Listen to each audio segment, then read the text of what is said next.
भैया द्वारिका वालो साथ लिए हमारी।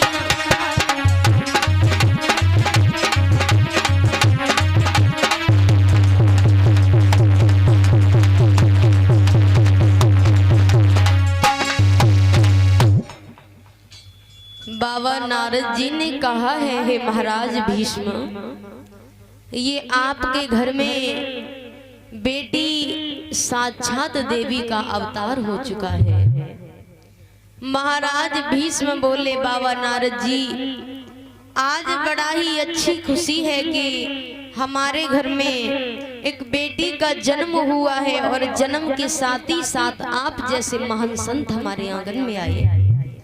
बाबा नारद जी बोले, महाराज भीष्म, ये आपके घर में बेटी साक्षात देवी का अवतार हो चुका है, पर हम तुम्हें एक बात और बता रहे हैं कि इसके साथ में जो विवाह होगा तो इसके पति द्वारिकाधीश भगवान कन्हैया बनेंगे। बारात एक नहीं दो आएंगी, मगर शादी कन्हैया के साथ में होगी। इतना कहकर के बाबा नारद जी तो चले गए।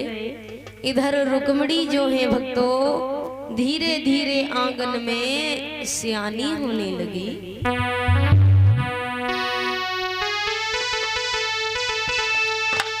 कि वो सुंदर रूप विशेष भई और को बरन सके जाकी उपमा, और दिन रोज लली बढ़ने लागी जो बढ़े तो जैसे।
भक्तों, रुक्मिणी धीरे धीरे आंगन में सियानी होने लगी।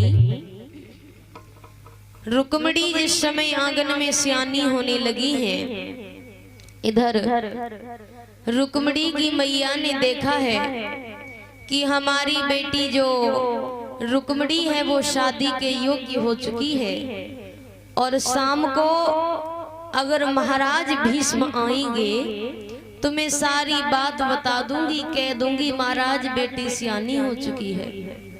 शाम भई, शाम को महाराज भीष्म जिस समय घर आए, पत्नी ने अपने पति का बड़ा सम्मान किया। तो अरे भोरन पलिका दो नवा,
जिस समय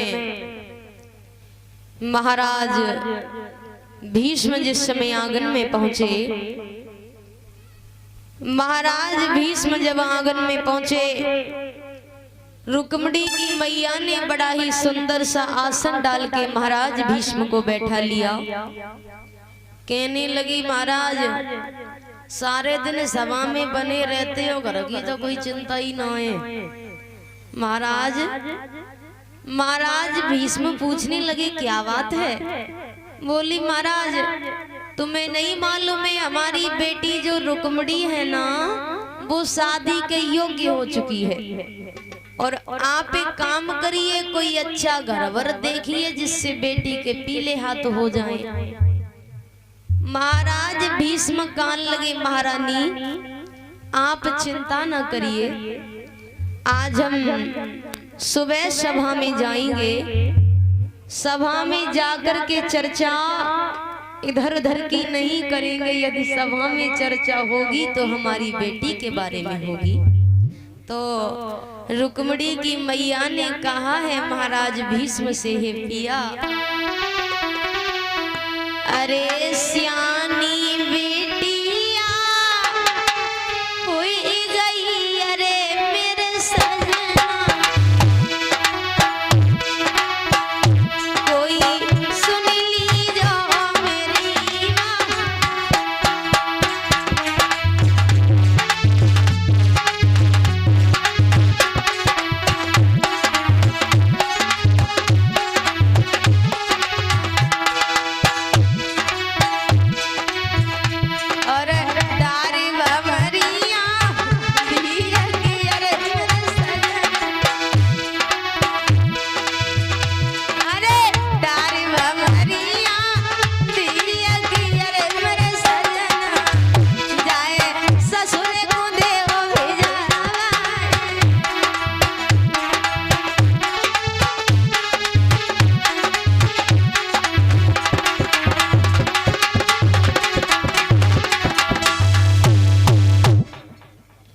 रुक्मिणी की मैया ने कहा है महाराज भीष्म से, हे पिया, हमारी बेटी जो रुक्मिणी है वो शादी के योग्य हो चुकी है।